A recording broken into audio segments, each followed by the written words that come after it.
When and where has a speaking doll ever led to anything good? In this book, that's where. But you should stay away from all other speaking dolls.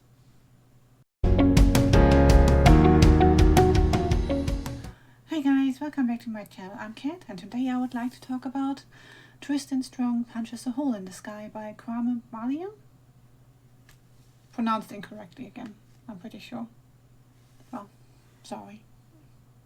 Tristan is dealing with the grief over his best friend's death, and the only thing he has of Eddie's is a journal full of stories that Eddie recorded for a school project. So when Tristan is at his grandparents' farm one night, it gets stolen. Tristan chases after the thief, and while they fight over the journal, he destroys a bottle and with it frees a hand, a kind of evil spirit, and causes a tear between the worlds. And with that he also gets sucked into the thief's homeworld, where he caused a lot of mess. From there on out, Tristan works hard to fix the mess that he accidentally caused. Let me start with the cover. I kinda love it. The colors are very strong and bright, and it's so pretty from the background alone.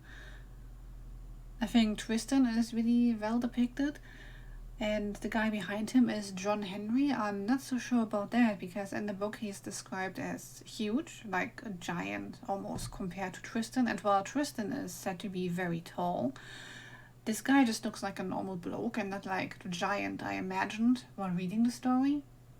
But aside of that, it's a very pretty cover. The cover also gives you a hint about one of the biggest pros of this book. It won the Coretta Scott King Award for non-violent social change. And it's true, while Tristan punches a lot of things, mostly animated objects, in this book he doesn't resort to actual violence against any living thing. The whole story.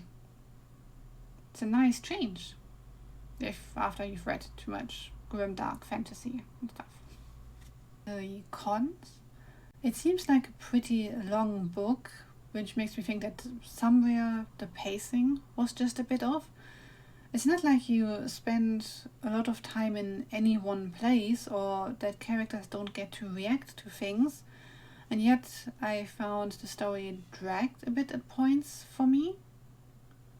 Not to the point where you want to put the book down, but it's where you finish a chapter and you're just, okay, I'm okay with putting this book down for the day. I came across one or two things that didn't quite add up for me.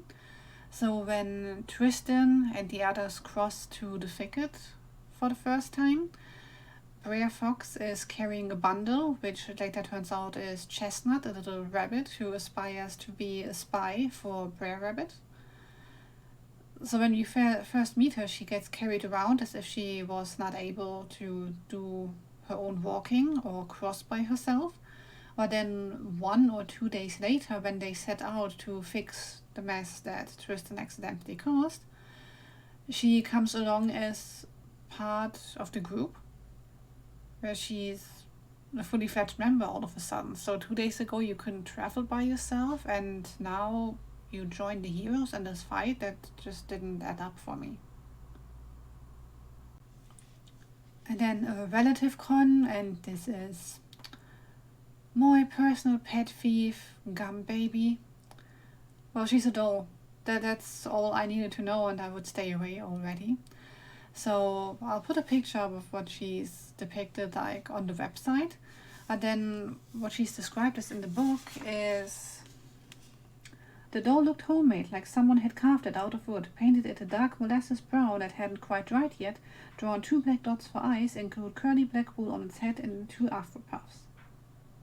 It stood still in the light, almost a foot high, and the two of us stared at each other. That is not a cute doll, I imagine, reading this. Actually, I think I read a horror story once with a very similar doll, and that's the only image I get when you tell me there's a talking, walking doll, and I'm out of here. Bye. So, I was not prepared for this horror.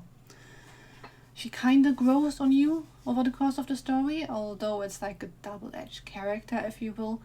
Whimsical and I'll fight anything regardless of size can be cute, but it can easily tip into annoying. But yeah, if dolls are a pet peeve for you or your personal horror story, then Gum Baby is not for you. On to the pros. You get to hear quite a bit about folklore that you may not be familiar with. I had never heard of Brer Rabbit, Brer Fox, Hi John, or John Henry before, to be honest.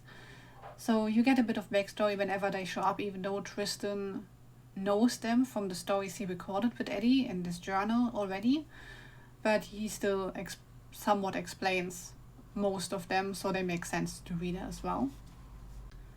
As I said in the beginning, while Tristan's hobby is boxing and he punches a lot of objects in this, any actual conflict he encounters with living beings he resolves with smarts and creativity rather than violence, which is really great to read. Tristan is quite a sympathetic hero, apart from the bit where he struggles with his grief. He also doesn't spend much time moping about, so he causes this mess, albeit not on purpose. But he causes it, then he wishes himself back home for like maybe a minute, and then he just gets to it. He buckles down and tackles the issues surrounding this mess.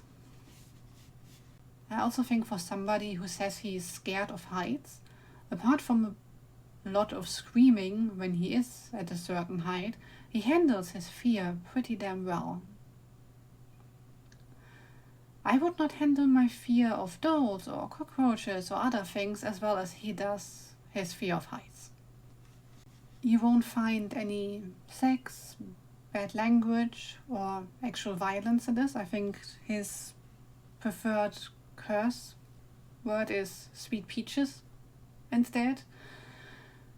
What you will find are a lot of grown-ups or even grown-up gods who need a 14-year-old to kick them in the shin and set them right. Overall, this was a pretty good book with a likable hero, a well-built world, and a good message about how to deal with grief and conflict, so I would give it this cat overall. As a side note, Kwame Mbalia is mostly, when he's not tweeting about serious issues, hilarious on Twitter, so you should totally go and follow him there. Thank you guys for watching.